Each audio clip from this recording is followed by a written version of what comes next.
नमस्कार दोस्तों, आज के वीडियो में आप सामान्य विज्ञान के अति महत्वपूर्ण 50 क्वेश्चंस देखेंगे, जहां प्रत्येक प्रश्न की व्याख्या की गई है और कुल 100 से भी ज़्यादा प्रश्नों की जानकारी हासिल कर पाएंगे। तो चलिए स्टार्ट करते हैं और जानते हैं answer of 100 questions only in 50 questions, जो सारा सामान्य विज्ञान जनरल साइंस का ही होगा। और जानते हैं पहला क्वेश्चन है कि ट्राइग्लिसराइड क्या है। ठीक है, तो हम ये बता दें कि ट्राइग्लिसराइड क्या है। ट्राइग्लिसराइड एक प्रकार का वसा होता है जो ब्लड में पाया जाता है। इसकी मात्रा जब ब्लड में ज़्यादा हो जाती है तो कोलेस्ट्रॉल या खास करके विशेष करके महिलाओं में कोरोनरी आर्टरी डिजीज होने का खतरा बढ़ जाता है। तो ट्राइग्लिसराइड क्या है? यह एक वसा है। ठीक है, अगला प्रश्न देखते हैं कि रक्त में ऑक्सीजन का संचरण किस प्रोटीन के द्वारा होता है। आप ये ऑक्सीजन का संचरण, इसमें आंसर ही पता चल रहा है कि मानव शरीर के अलग अलग अंगों तक ऑक्सीजन पहुंचाने का कार्य कौन करता है। ठीक है ना, तो वो ऑप्शंस है हीमोग्लोबिन, क्रिएटिन, कोलेजन या मायोग्लोबिन। ठीक है, तो इसका सही आंसर है हीमोग्लोबिन, जो ब्लड सेल्स में रहता है, पूरे शरीर के विभिन्न अंगों में ऑक्सीजन पहुंचाने का कार्य करता है। अगला प्रश्न देखते हैं कि मानव रक्त का पीएच मान कितना होता है। ठीक है, 6.5, 7.4, 8.9 या 4.7 है ना। सही आंसर इसका है 7.4। ठीक है, और ऐसे भी हम लोग जानते हैं कि जब पीएच का किसी भी विलयन का पीएच का मान जब 7 से कम हो जाता है तो क्या होता है, वो एसिडिक हो जाता है, नहीं अम्लीय हो जाता है। और जब 7 से ज़्यादा होता है तो क्या होता है, वो क्षारीय हो जाता है। तो यहाँ 7 से ज़्यादा 7.4 है। इसका ये मतलब हुआ क्या, मानव रक्त जो है क्या है, हल्का क्षारीय होता है। ठीक है, अगला प्रश्न देखते हैं, सोते समय मनुष्य का रक्तचाप बढ़ता है या घटता है। ठीक है, तो ऑप्शन है बढ़ जाता है, घट जाता है, समान बना रहता है या पहले घटता है फिर बढ़ता है। तो सोते समय मनुष्य का रक्तचाप क्या होता है, घट जाता है। इसका सही आंसर है बी। अगला प्रश्न देखते हैं कि मच्छर का उम्र कितना होता है। ठीक है, 100 से 100 दिन, 10 से 56 दिन, 5 से 50 दिन या 1 से 60 दिन। तो हम बता दें कि 10 में नर मच्छर और मादा मच्छर दोनों का जो है आयु अलग अलग होता है। ठीक है, लेकिन यहाँ पे ऐसा नहीं दिया है, इसलिए सही आंसर इसका है 10 से 56 दिन। अब 10 से 56 दिन में क्या है ना कि मादा मच्छर जो है वो सबसे ज़्यादा दिन जीती है, वो 42 से 56 दिन तक जीती है। जबकि नर मच्छर का उम्र जो होता है वो 10 दिन का ही होता है, उसका आयु जो होता है वो 10 दिन का ही होता है। ठीक है, इसलिए यहाँ लिखे हैं 10 से 56 दिन। 42 से 56 मादा मच्छर और नर मच्छर 10 दिन का होता है, इसलिए यहाँ पे आंसर सही है 10 से 56 दिन। ठीक है, अगला प्रश्न देखते हैं कि विश्व की पहली टेस्ट ट्यूब बेबी कौन थी। ठीक है, ये चीज जानना चाहिए। Harsha Chavda, Louis John Brown, Andy Louis Garcia या कनुप्रिया अग्रवाल। ठीक है, तो पहली टेस्ट ट्यूब बेबी, ठीक है, इसका सही आंसर हम बता दें पहले कि लुइस जॉय ब्राउन है और इनका जन्म 25 जुलाई 1978 को लंदन में हुआ था। ठीक है, 25 जुलाई को हुआ था और इसीलिए 25 जुलाई को ही विश्व आईवीएफ दिवस मनाया जाता है। आईवीएफ मतलब क्या हुआ, इन विट्रो फर्टिलाइजेशन, जिसको बोलते हैं टेस्ट ट्यूब। ठीक है, तो टेस्ट ट्यूब मतलब क्या, इन विट्रो फर्टिलाइजेशन आईवीएफ दिवस मनाया जाता 25 जुलाई को, इन्हीं के जन्म दिवस पर। ठीक है, एक बात और जानना चाहिए दोस्तों कि भारत में पहला टेस्ट ट्यूब बेबी जो हुआ था जन्म, वो 6 अगस्त 1986 को हुआ था और वही इसका नाम क्या था, वो पहला ऑप्शन था हर्षा चावड़ा। तो हर्षा चावड़ा को देख के आप टिक नहीं मार देंगे, क्योंकि हर्षा चावड़ा वो भारत में जन्म हुआ था और यहाँ विश्व की पहली टेस्ट ट्यूब बेबी हुआ है, इसलिए सही आंसर इसका हुआ लुइस जॉय ब्राउन। ठीक है, तो ये यार बहुत इंपॉर्टेंट क्वेश्चन है। अगला प्रश्न देखते हैं, टेस्ट ट्यूब बेबी टेक्निक के जनक कौन है। इस तकनीक का जनक कौन है? जेबी वोसिंगल, doctor Robert Edward, doctor Subhash Mukhopadhyay, doctor Anand Kumar. ठीक है, तो ये सही आंसर है डॉक्टर रॉबर्ट एडवर्ड। ठीक है, और इसी कारण से इनको आईवीएफ का जनक माना जाता है, आईवीएफ टेक्नोलॉजी का जनक माना जाता है। इनको 2010 में मेडिसिन में नोबेल पुरस्कार भी मिला था, ये भी आप जानकारी ले लीजिए। कभी कभी ऐसा प्रश्न पूछ देता है कि आईवीएफ में या 2010 में मेडिसिन में नोबेल पुरस्कार किनको मिला। ठीक है, तो वो थे डॉक्टर रॉबर्ट एडवर्ड। अगला प्रश्न देखते हैं कि अश्वगंधा का वानस्पतिक नाम क्या है। ठीक है, अश्वगंधा जो बहुत ही महत्वपूर्ण ये पौधा है। हम बता दें कि इसके ताज़ा पत्ती या जड़ में घोड़े के पेशाब का गंध आता है, ठीक है, और ताज़ा पत्ती या जड़ में, और इसी कारण से इसका नाम अश्वगंधा पड़ा था, ठीक है। ये ठंडे प्रदेशों को छोड़कर अन्य सभी भागों में पाया जाता है। ये बहुत ही महत्वपूर्ण और शक्तिवर्धक है। इसका वानस्पतिक नाम क्या है? तो सही आंसर है विथानिया सोमनीफेरा, ठीक है। तो सही आंसर इसको जानना चाहिए, विथानिया सोमनीफेरा है, इसको अश्वगंधा कहते हैं, ठीक है। अगला प्रश्न देखते हैं, पुदीना का वास्तविक नाम क्या है? Jatropha curcas, papaver somniferum, mentha arvensis या विथानिया सोमनीफेरा, ठीक है। तो हम बता दें कि पुदीना जो है ये पुदीना, इसका सही आंसर क्या है? मेंथा एवरेसिस, ठीक है। अगला प्रश्न देखते हैं, अफीम के बीज को हिंदी में क्या कहते हैं?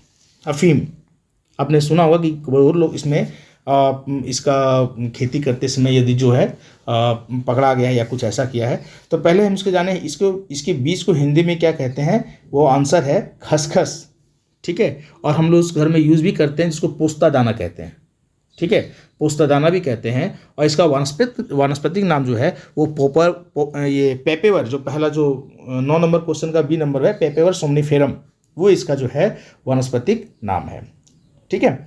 अफीम के बीज को हिंदी में कहते हैं खसखस, इसको पोस्ता दाना भी कहते हैं।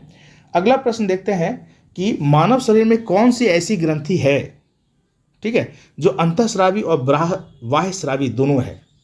एक ही ऐसा है, ठीक है। ये कौन सा है ग्रंथि जो दोनों है? और एड्रिनल, अग्नाशय, थायराइड या अश्रु ग्रंथि, ठीक है। तो सही आंसर इसका है अग्नाशय। अग्नाशय ग्रंथि से क्या होता है ना, दोनों तरह के हार्मोन निकलता है, हार्मोन और एंजाइम का स्राव होता है, ठीक है। इसीलिए इसको हम कहते हैं कि मानव शरीर में एक यही ग्रंथि ऐसा है जो अंतःस्रावी और बाह्यस्रावी दोनों है, ठीक है। अगला प्रश्न देखते हैं क्या कि काजू खाने का सही समय क्या है? जिसमें काजू में विटामिन ई पाया जाता है और बहुत ज़्यादा मात्रा में खाना नहीं चाहिए।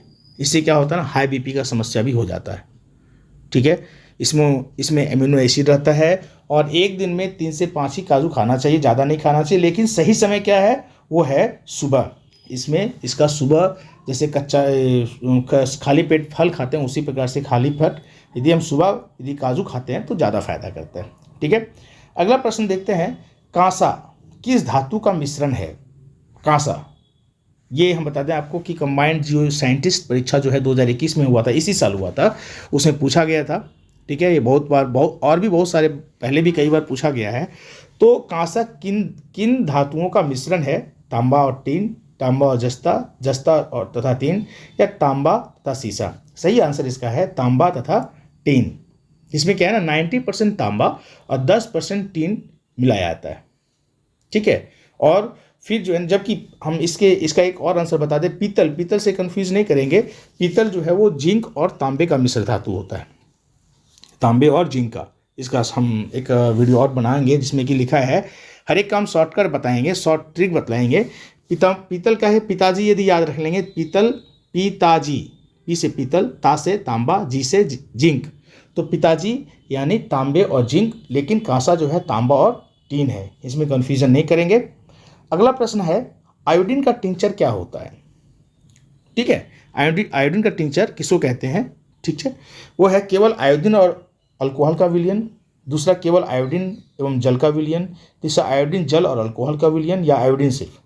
ठीक है, सही आंसर है केवल आयोडीन एवं अल्कोहल का विलयन। इसको हम टिंचर कहते हैं, आयोडीन का टिंचर कहते हैं। ठीक है, मतलब जब आयोडीन और इथेनॉल क्या है, वो भी उसमें भी अल्कोहल है, तो आयोडीन और इथेनॉल को बराबर भाग में मिलाते हैं, ठीक है, तो आयोडीन का टिंचर बनता है और इसको कीटाणुनाशक के रूप में उपयोग करते हैं। ठीक है, यही टिंचर आयोडीन कहलाता है। कभी कभी चिकित्सा में घाव में भी इसका उपयोग किया जाता है।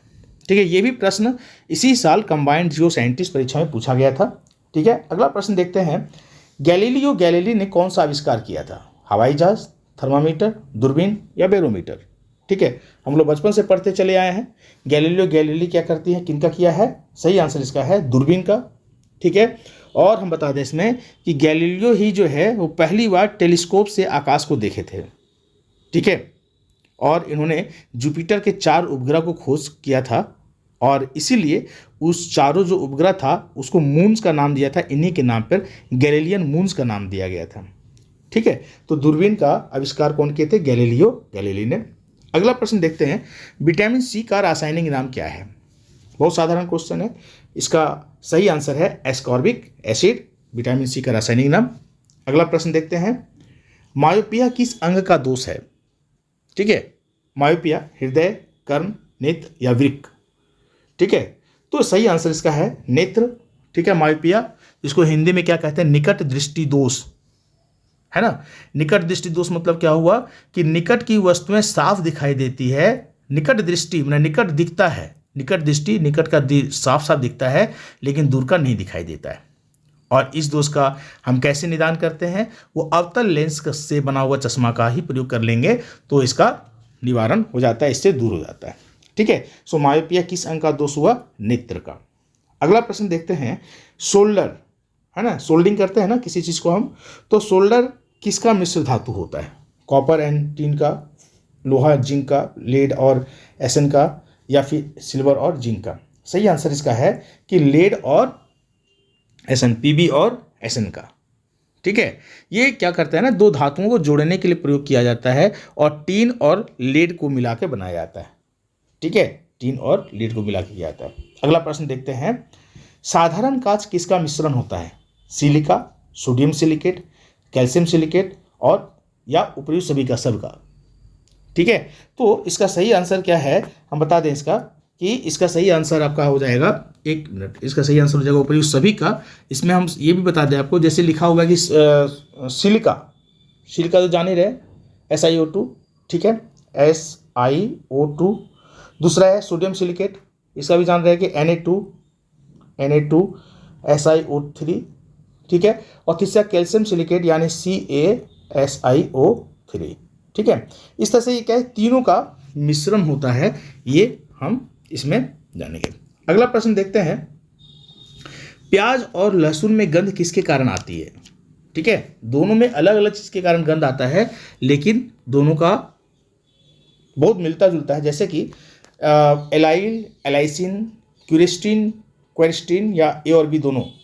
तो प्याज और लहसुन दोनों दिया हुआ है, ऐसे किसी प्याज रहता तो ए होता, लहसुन होता तो बी होता, यहाँ दोनों दिया हुआ है, इससे सही आंसर इसका हुआ ए और बी दोनों। ठीक है, एक्चुअली क्या होना बता दें, पूरा डिटेल बता दें कि प्याज में गंध जो होता है एलाइल के कारण आती है, हमने बताया, लेकिन लहसुन में गंध जो आता है एलाइसिन के कारण, अभी जस्ट बताया। ठीक है, ये तो गंध हुआ, लेकिन प्याज का जो तीखापन होता है ना, वो क्या होता है, एलाइल प्रोपाइल सल्फाइड के कारण होता है, और लहसुन का जो तीखापन है, आप गौर कीजिएगा, diallyl dipropyl sulphide के कारण होता है। सिर्फ डाई का अंतर है। प्याज का तीखापन क्या है, एलाइल प्रोपाइल सल्फाइड के कारण होता है, और लेकिन लहसुन का तीखापन किसके कारण होता है, diallyl dipropyl sulphide के कारण होता है। बहुत मिलता जुलता है, इसलिए यहाँ पे एक में मिला के दिए हैं कि प्याज और लहसुन में गंध किसके कारण आती है। ठीक है, जब ये गंध प्याज का एलाइल है और लहसुन का एलाइसिन के कारण होता है। अगला प्रश्न देखते हैं कि पेट के डॉक्टर को क्या कहते हैं? न्यूरोलॉजिस्ट, पीडियाट्रिशियन या गैस्ट्रोएंट्रोलॉजिस्ट या डेंटिस्ट? सही आंसर इसका है गैस्ट्रोएंट्रोलॉजिस्ट, ये हमारे पेट के डॉक्टर को कहते हैं। अगला प्रश्न देखते हैं, पागल के डॉक्टर को क्या कहते हैं? ठीक है, न्यूरोलॉजिस्ट, पीडियाट्रिशियन या साइकेट्रिस्ट या डेंटिस्ट? तो पागल के डॉक्टर को हम लोग कहते हैं साइकेट्रिस्ट, सही आंसर है। अगला प्रश्न देखते हैं, बच्चों के डॉक्टर को क्या कहते हैं? ठीक है, तो इसको कहते हैं पीडियाट्रिशियन। ठीक है, सही आंसर इसका है पीडियाट्रिशियन। ठीक है, अगला प्रश्न देखते हैं, नसों के डॉक्टर को नसों के डॉक्टर को इंग्लिश में क्या कहते हैं? नस। ठीक है, नस या दिमाग के हैं या मस्तिष्क के, तीनों का आंसर एक ही होगा, और वो सही आंसर है न्यूरोलॉजिस्ट। ठीक है, न्यूरोलॉजिस्ट है, नस का ही डॉक्टर है, या दिमाग का कहें या मस्तिष्क, तीनों का डॉक्टर को एक ही कहते हैं, न्यूरोलॉजिस्ट। ठीक है, अगला प्रश्न है, सेब का लाल रंग किसके कारण होता है? सेब जो है ना लाल रंग होता है किसके कारण? एंथोसायनिन, कैप्सेंथिन या क्वेरेस्टिन या diallyl dipropyl sulphide, किसके कारण होता है?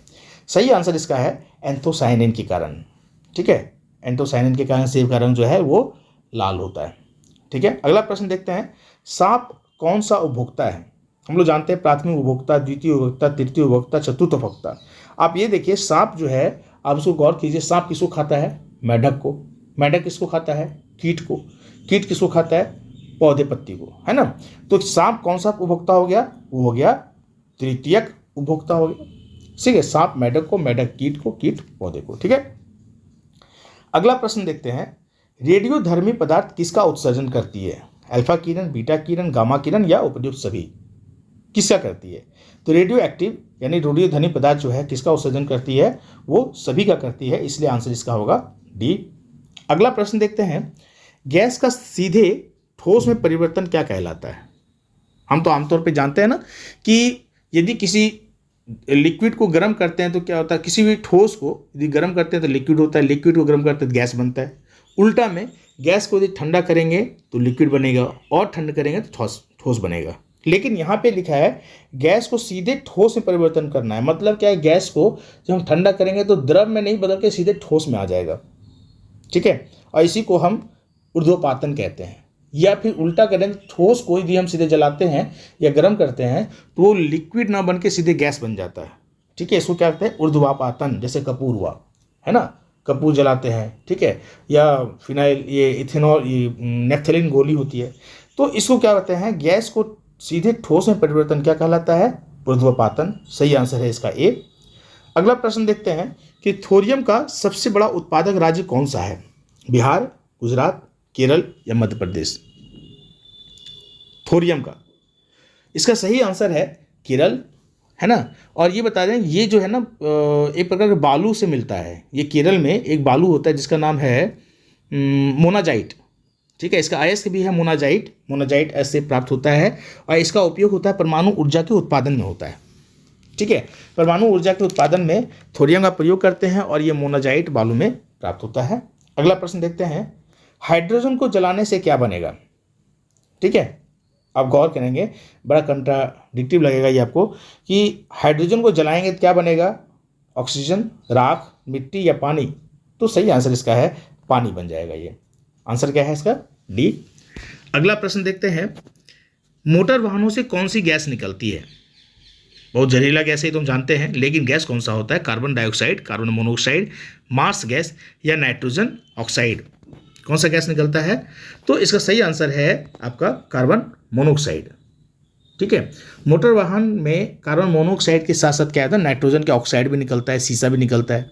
ठीक है, और इसकी वजह से क्या होता है ना, आँख में और नाक में जलन होने लगता है। ठीक है, जब रोड में बहुत लंबा सफ़र करना पड़ता है तो आँख में नाक में जलन होने लगता है, और साथ ही साथ क्या होता है कि श्वास संबंधी या फेफड़े का रोग हो जाता है। ठीक है, सो मोटर वाहन से सीसा भी निकलता है, कार्बन मोनोऑक्साइड गैस भी निकलता है, नाइट्रोजन का ऑक्साइड भी निकलता है। ठीक है, अगला प्रश्न देखते हैं, खाना बनाने में प्रयोग की जाने वाली गैस मुख्यतः कौन सी है, carbon dioxide, carbon monoxide, methane या नाइट्रोजन और ऑक्सीजन के गैस मिश्रण। कौन सा गैस है, तो यहाँ लिखा मुख्यतः कौन सा गैस है, तो सही आंसर है इसका मीथेन। मीथेन जो है ना वो रंगहीन, कोई रंग नहीं होता है, कोई गंध नहीं होता है। ठीक है, एलपीजी में इसी गंध के लिए दूसरा गैस मिलाया जाता है। ठीक है, इस मीथेन में क्या है, रंग नहीं होता है, स्वाद नहीं होता है, गंध नहीं होता है। ठीक है, रंगहीन, गंधहीन, स्वादहीन है। और ये जो है ना अधिकतर क्या है ना कि दलदली क्षेत्र में पाया जाता है, या गैस जहाँ ज़्यादा दलदल रहता है वहाँ पाया जाता है, और इसी कारण से इसको मार्स गैस भी कहते हैं। ठीक है, मीथेन को मार्स गैस कहा जाता है। यह भी प्रश्न कई बार आया है कि निम्न में से मार्स गैस किसे कहा जाता है, 4 गैस का नाम दे देगा। ठीक है, चलिए अगला प्रश्न देखते हैं, स्टील की कठोरता बढ़ाने के लिए क्या मिलाया जाता है। ठीक है, स्टील में कठोरता लाने के लिए क्या मिलाया जाता है, कार्बन, मैंगनीज, सिलिकॉन या क्रोमियम। सही आंसर इसका है कार्बन। ठीक है, इसमें बता दें कि स्टील का उत्पादन जो होता है ना 2 तरह के लोहा से होता है, ढलवा लोहा या पिटवा लोहा। ठीक है, दोनों से की जाती है उसका उत्पादन। लेकिन क्या है, ढलवा लोहा जब यूज़ करते हैं उसमें कार्बन की मात्रा घटा दी जाती है, लेकिन जब पिटवा लोहा से बनाया जाता है स्टील तो उसमें कार्बन की मात्रा क्या होता है, बढ़ा दी जाती है। ठीक है ना, लेकिन ढलवा लोहा और पिटवा लोहा दोनों से स्टील का उत्पादन होता है, ये भी आपको जानकारी होनी चाहिए। अगला प्रश्न देखते हैं, यूरेनियम क्या काम आता है। ठीक है, चम्मच, दवाइयाँ, बिजली या पैसा। यूरेनियम का काम क्या है, सही आंसर इसका है बिजली उत्पादन में। ठीक है, यूरेनियम बिजली बनाने के काम आता है। इसे मेटल ऑफ होप भी कहा जाता है, यानी आशा धातु। ये भी याद रख लीजिए कि मेटल ऑफ होप किसे कहते हैं, किस धातु को कहते हैं, ये पूछा जाता है कई बार। ठीक है, तो आशा धातु या मेटल ऑफ होप बोलते हैं यूरेनियम को, है ना। और इसका निष्कर्षण जो है वो पिच ब्लेंड अयस्क से किया जाता है। ठीक है, अगला प्रश्न देखते हैं, हीरा किसका अप्रूप है। हम लोग बहुत पहले से पढ़ते चले आए हैं, हीरा किसका अप्रूप है, सोने का, चांदी का, कार्बन का या मिट्टी का। तो सही आंसर है कार्बन का, कार्बन का अप्रूप है ना। हीरा एक ऐसा पदार्थ है जो सबसे अधिक कठोर होता है और चाहे ताप हो चाहे विद्युत, सब दोनों का क्या है, कुचालक भी होता है। और सबसे बड़ी बात है, इस पर अम्ल क्षार किसी का कोई प्रभाव नहीं पड़ता है ना। और ये बहुत ज़्यादा चमकता है। ऐसा क्वेश्चन आता है, कभी प्रश्न आता है कि क्यों चमकता है, किस कारण से। 4 ऑप्शन दे देगा, प्रकाश के प्रवर्तन, प्रकाश के पूर्ण आंतरिक परावर्तन, प्रकाश के अपवर्तन, किस कारण से। तो वहाँ पे सही आंसर है प्रकाश के पूर्ण आंतरिक परावर्तन के कारण यह चमकता भी बहुत ज़्यादा है ना। ठीक है, तो हीरा से संबंधित हमने 3-4 क्वेश्चन देख लिए। अगला प्रश्न देखते हैं, भारत डायनामाइट लिमिटेड केंद्र कहाँ स्थित है। डायनामाइट लिमिटेड केंद्र अब समझ लीजिए कहाँ पे, कलकत्ता में, हैदराबाद में, चेन्नई में, दिल्ली में। सही आंसर इसका है हैदराबाद में।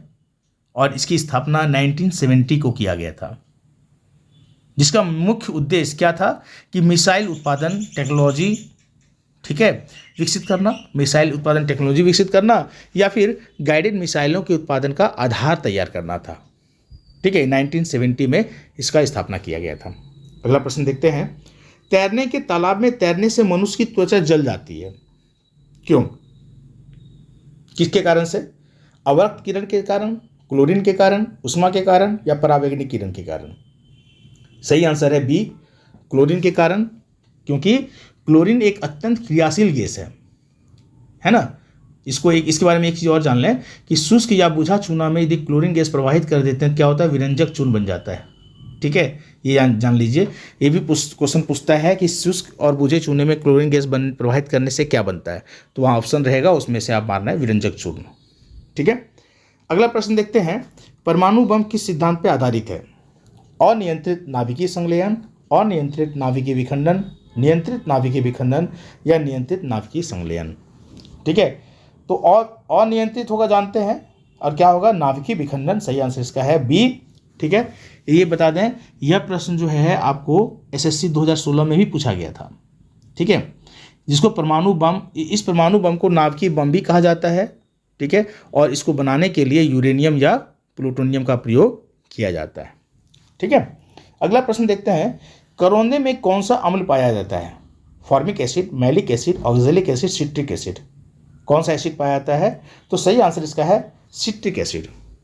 किसमें, करौंदे में।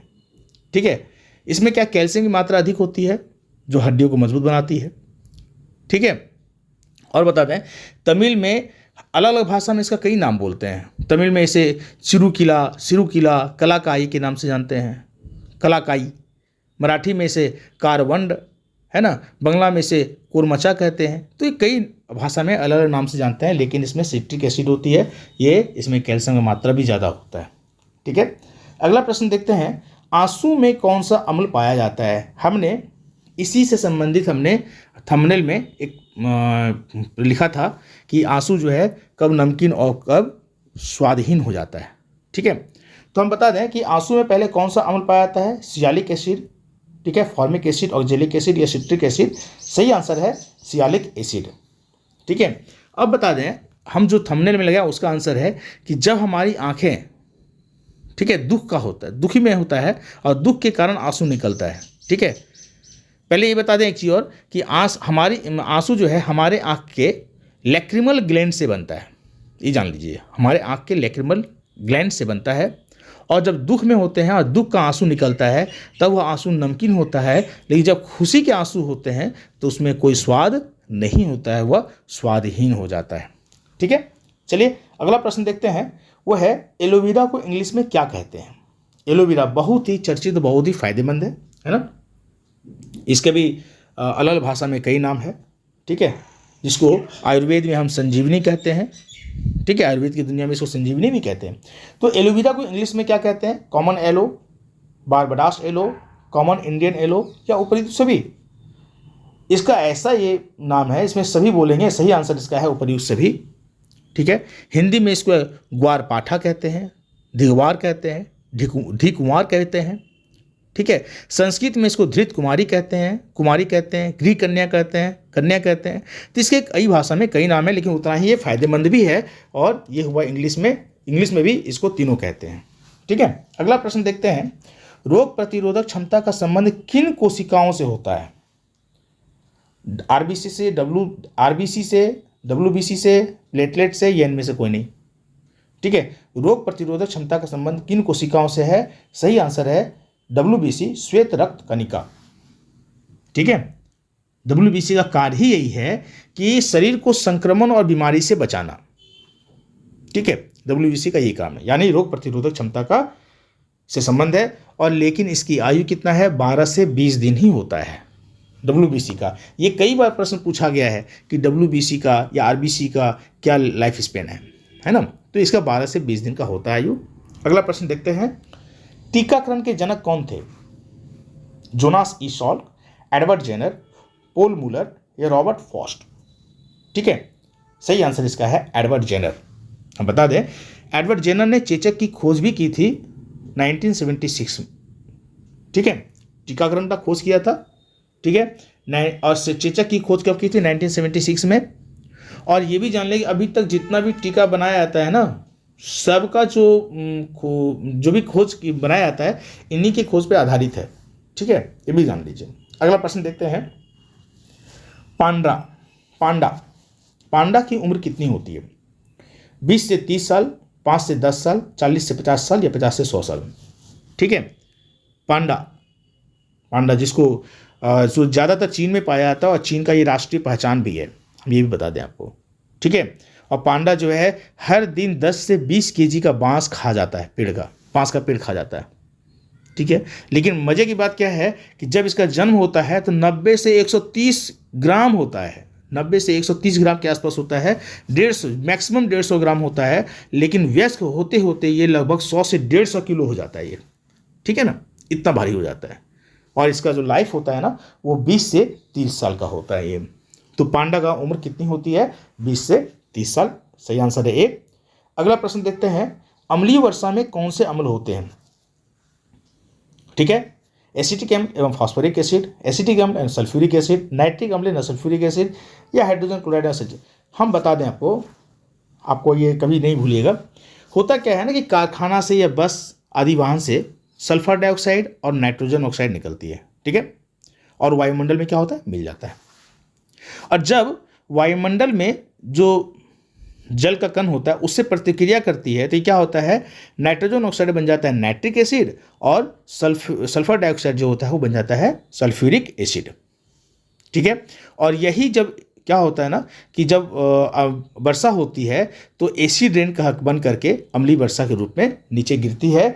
यानी इसका सही ऑप्शन क्या होगा? सही आंसर क्या होगा? Nitric acid and sulphuric acid, ठीक है। यानी ये याद रखना है कि सल्फर डाइऑक्साइड और नाइट्रोजन ऑक्साइड जो वाहन से निकलता है यही जाकर के नाइट्रिक एसिड और सल्फ्यूरिक एसिड बन के गिरता है, ठीक है। अगला प्रश्न देखते हैं, महुआ में कौन सा विटामिन मिलता है? महुआ गांव देहात में तो सभी लोग जानते हैं इसको, ठीक है। Vitamin A, vitamin C, vitamin E, vitamin D. सही आंसर इसका है विटामिन सी। इसका वैज्ञानिक नाम, महुआ का वैज्ञानिक नाम देखिएगा तो मधुका लॉन्गीफोलिया कहते हैं इसको, ठीक है। मधुका लॉन्गीफोलिया ये कहते हैं। और जैसा भी है ना कि खून का जब कमी हो जाता है, गाय ऐसे भी यूज़ करते हैं, तो जब खून का कमी होता है तो उसमें इसका भी फूल को यूज़ करते हैं। महुआ का फूल को क्या कहते हैं? पानी में भिगा लेते हैं और उस पानी को जब पीते हैं ना शरीर में खून बनने लगता है, ठीक है। शरीर में खून बढ़ने लगता है, ठीक है। तो इसमें विटामिन सी होता है। अगला प्रश्न देखते हैं, कवक विज्ञान क्या है? बैक्टीरिया का अध्ययन, कुकुरमुत्ता का अध्ययन, वायरस का अध्ययन या परजीवियों का अध्ययन? सही आंसर है कुकुरमुत्ता का अध्ययन, ठीक है। हम बता दें कि कवक जो है ना पोषण के आधार पर देखा जाए 3 प्रकार का होता है। पोषण के आधार पर कवक जो है 3 प्रकार का होता है। एक मृतोपजीवी, ठीक है, जो सड़े गले मरे पे जीता है, जैसे कि राइजोपस, पेनिसिलियम है ना इत्यादि। दूसरा होता है परजीवी, ठीक है, जैसे पैक्सिनिया है ना। और तीसरा होता है सहजीवी, जैसे लाइकेन। तो पोषण के आधार पे कवक 3 प्रकार का होता है और कवक विज्ञान कहलाता है, क्या कहते हैं? कुकुरमुत्ता का अध्ययन, ठीक है। अगला प्रश्न देखते हैं, दूध का सफेद रंग किसके कारण होता है? दूध जो सफेद होता है क्यों? कैरिकजेंथिन के कारण, कैसिन कारण, लाइकोपिन के कारण या केराटिनाइज के कारण। ठीक है, तो सही आंसर है कैसिन। ठीक है, मतलब क्या है ना, दूध में कैसिन नामक प्रोटीन पाया जाता है। ठीक है, अब हम बता रहे हैं आपको, हम लोग ऐसे भी जानते हैं, हम लोग फिजिक्स से पढ़े हुए हैं प्रकाश में, लाइट में, कि जो चीज़ सभी रंगों के अवशोषित कर लेता है वो काला होता है, जो सभी को रिफ्लेक्ट कर देता है, जो किसी को अवशोषित नहीं करता है तो उसको क्या करते हैं, वो सफ़ेद होता है। ठीक है ना, तो प्रकाश ये क्या है ना, कैसिन क्या है, प्रकाश का अवशोषण नहीं करके क्या करता है, पूरी तरह लौटा देता है। ठीक है, और इसी कारण से यह इसी गुण के, कैसिन के इसी गुण के कारण जो दूध में रहता है, दूध जो है सफ़ेद दिखता है। ठीक है, अगला प्रश्न देखते हैं, तेल का पीला रंग किसके कारण होता है? ठीक है, कैरिकजेंथिन, कैरेटिन कैरोटीन, लाइकोपिन या केराटिनाइज्ड के कारण। सही आंसर इसका है केराटिनाइज्ड के कारण। ठीक है, और लास्ट क्वेश्चन देखते हैं दोस्तों कि टमाटर का लाल रंग किसके कारण होता है। हम इसके बारे में कुछ बताएंगे भी कि टमाटर जो है वो होता है लाइकोपिन के कारण, जिसमें टमाटर में क्या है, बहुत भरपूर मात्रा में कैल्शियम भी पाया जाता है, फॉस्फोरस भी पाया जाता है और विटामिन सी भी पाया जाता है ना। और इसमें जो लाल रंग होता है वो लाइकोपिन के कारण होता है। ठीक है, तो दोस्तों इस प्रकार से हमने देखा 50 क्वेश्चंस, और इस 50 क्वेश्चंस के व्याख्या को यदि मिला दिया जाए तो 100 क्वेश्चन से नीचे नहीं आएगा, बहुत तरह के क्वेश्चंस का जानकारी मिल जाता है। उम्मीद है आपको ये जरूर पसंद आया होगा और बहुत जानकारी मिली होगी। यदि आपको अच्छा लगा हो तो हमारे चैनल को सब्सक्राइब जरूर कीजिए, कमेंट जरूर लिखिए कैसा लगा, नहीं लगा, कुछ कमी है तो बताइए, और अपने दोस्तों के साथ शेयर कीजिए। ठीक है, और इस तरह से क्या हो, हमारा हौसला बढ़ेगा और फिर इस तरह के और हम वीडियो बनाएंगे। आप बेल आइकन जरूर दबा दीजिए ताकि अगली वीडियो का नोटिफिकेशन आपको सबसे पहले मिले। ठीक है, फिर मिलते हैं अगले वीडियो में, तब तक के लिए बहुत बहुत धन्यवाद। Thank you.